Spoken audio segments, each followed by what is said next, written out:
السلام علیکم، میرا نام ہے کاشف اور آپ دیکھ رہے ہیں سٹوریز 2.0۔ جو لوگ ہمارے اس چینل کو سنتے ہیں، ہماری ویڈیوز دیکھتے ہیں، وہ یہ بات جان لیں کہ آپ بالکل ٹھیک جگہ پہنچے ہیں، کیونکہ سلطان محمود غزنوی کی کہانیاں یوٹیوب پر ہزاروں موجود ہیں۔ میں نے بہت تجزیہ کیا، بہت تجربہ کیا، بس ساری جھوٹ پر مبنی ہے، ویوز شپ اور پیسوں کا پھڈا۔ میں جو کہانی آپ کو پیش کر رہا ہوں یہ 3-4 کتابوں کا مجموعہ ہے، کیونکہ میں چاہتا ہوں کہ مسلمانوں کی تاریخ حقائق کے ساتھ معلوم ہو۔ اسی لیے میری اس کوشش کی داد ضرور دیجیے گا، وہ مجھے ضرور دعاؤں میں یاد رکھیں۔ اگر آپ نے پچھلی ایپیسوڈ نہیں سنی تو اوپر آئی بٹن پہ کلک کریں اور ایپیسوڈ سن لیں۔ سلطان محمود غزنوی نے راجہ انند پال کو شکست دی اور اپنی راجدھانی میں جانے کی بجائے کشمیر کے کسی مقام پر چلا گیا۔ پھر محمود غزنوی نے بھیرے کے راجہ بھجی رائے کو ایسی شرمناک شکست دی کہ اس ہندو راجے نے خودکشی کر لی۔ اس کے بعد سلطان نے کرامتی فرقے کو ختم کر کے اسلام کے چہرے سے یہ بدنما داغ دھو ڈالا اور ملتان کی ریاست کو بھی سلطنت میں شامل کر لیا۔ سلطان محمود غزنوی اپنی جس کامیابی پر بہت خوش تھا وہ انند پال کے بیٹے سکھپال کا قبول اسلام تھا۔ سکھپال تو لاہور سے بڑے تمتراک سے بھیرے پر حملہ آور ہوا تھا۔ اس کی ماں نے اس امید سے اسے بھیرے بھیجا تھا کہ وہ محمود غزنوی کو قیدی بنا کر لائے گا اور اپنے باپ کا جانشین بنے گا، لیکن اسے سلطان محمود غزنوی کے آگے نہ صرف ہتھیار ڈالنے پڑے بلکہ اس نے اپنا مذہب بھی سلطان محمود کے قدموں میں رکھ دیا۔ سکھپال نے مولوی سعید اللہ قاسمی کے ہاتھ پر اسلام قبول کیا اور اس عالم نے سکھپال کا نام نواسہ شاہ رکھا۔ سلطان محمود غزنوی نے اپنے مشیروں کے منع کرنے کے باوجود اس نو مسلم کو بھیرے کا امیر مقرر کر دیا۔ امیر کی حیثیت آج کے گورنر کی طرح ہوتی ہے۔ ناظرین، راجہ انند پال اور اس کے بیٹے سکھپال کو ہندوستان میں یہ اہمیت حاصل تھی کہ یہ خاندان پنجاب کا حکمران تھا اور پنجاب ہندوستان کا دروازہ تھا۔ پنجاب کی اہمیت سے سلطان محمود واقف تھا۔ اس نے بھیرے اور ملتان کو اپنی سلطنت میں شامل کر کے ہندوستان کا دروازہ توڑ لیا، مگر اس دروازے میں داخل ہوتے ہی غزنی واپس پیچھے جانا پڑا، کیونکہ اسے اطلاع ملی تھی کہ کاشغر کے حکمران ایلک خان نے غزنی پر حملہ کر دیا ہے۔ اس نے ملتان سے روانہ ہوتے ہی تیز رفتار قاصد کو اس حکم کے ساتھ بھیرے بھیجا کہ وہاں کا امیر نواسہ شاہ، سابق سکھپال اور فوج کا سالار اور نائب سالار اسے بھیرے کے باہر دریائے چناب پر ملیں۔ ملتان کے امیر ابو علی سنجوری اور ملتان میں رہنے والی فوج کے سالاروں اور نائب سالاروں کو وہ ساتھ لے آیا۔ سلطان محمود جب بھیرے کے قریب سے گزر کر دریائے چناب کے کنارے پہنچا تو جن لوگوں کو اس نے بلایا تھا وہ وہاں سب موجود تھے۔ سب کی توقع تھی کہ سلطان وہاں کھانے کے لیے رکے گا۔ انہوں نے دریا کے کنارے کھانے کا انتظام کر دیا تھا، لیکن سلطان نے کھانے کی طرف دیکھا تک نہیں، گھوڑے سے اترا اور سب کو اپنے سامنے کھڑا کر لیا۔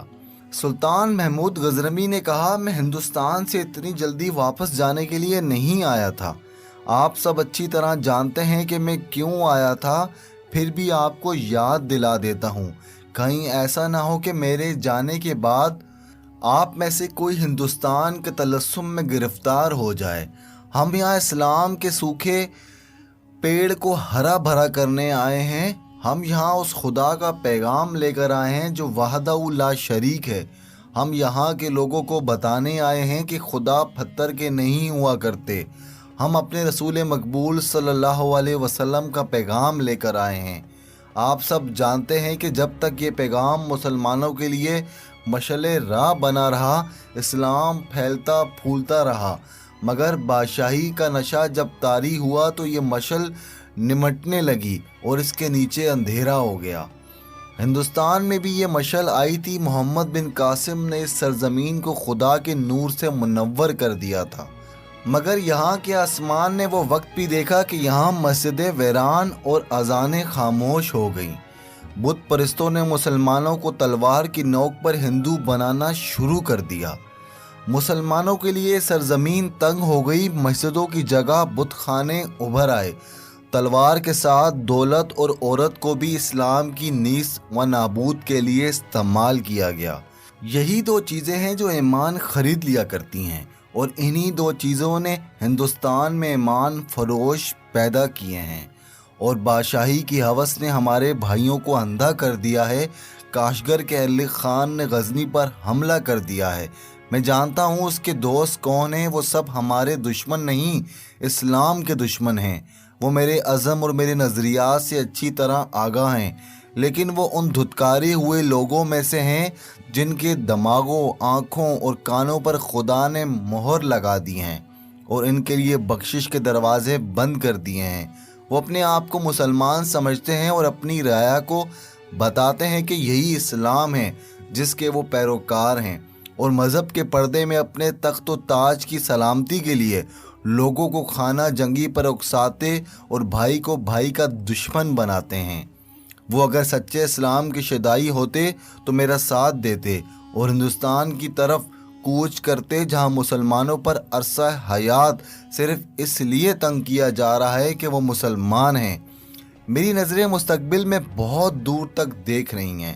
اگر ہم نے اس خطے میں اسلام کو زندہ نہ کیا تو یہاں ہندوؤں کے ہاتھوں ہمیشہ اللہ کے نام لینے والوں کا قتل عام ہوتا رہے گا۔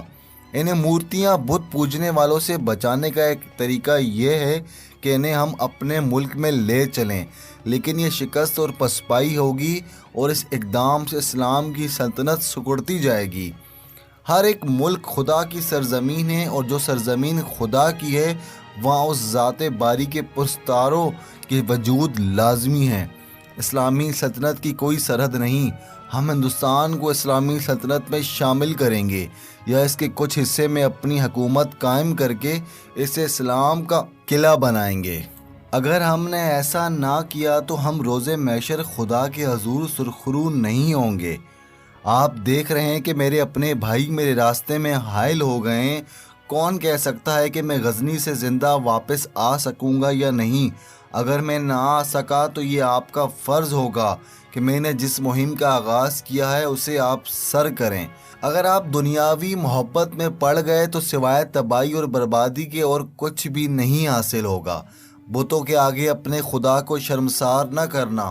تم دیکھ رہے ہو اس خطے میں صدیوں بعد اذانیں گونجنے لگی ہیں، ان اذانوں کو خاموش نہ ہونے دینا۔ سلطان محمود غزنوی کی آواز آخر میں آتے آتے رکت میں دب گئی۔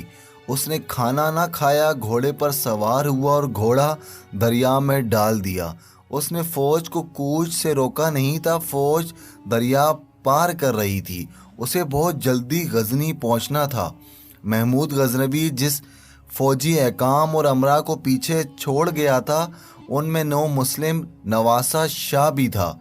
محمود غزنوی فارسی زبان میں بول رہا تھا، اس لیے ایک ترجمان نواسہ شاہ کے پاس کھڑا کر دیا گیا، وہ اسے اس کی زبان میں بتاتا جائے کہ سلطان کیا کہہ رہا ہے۔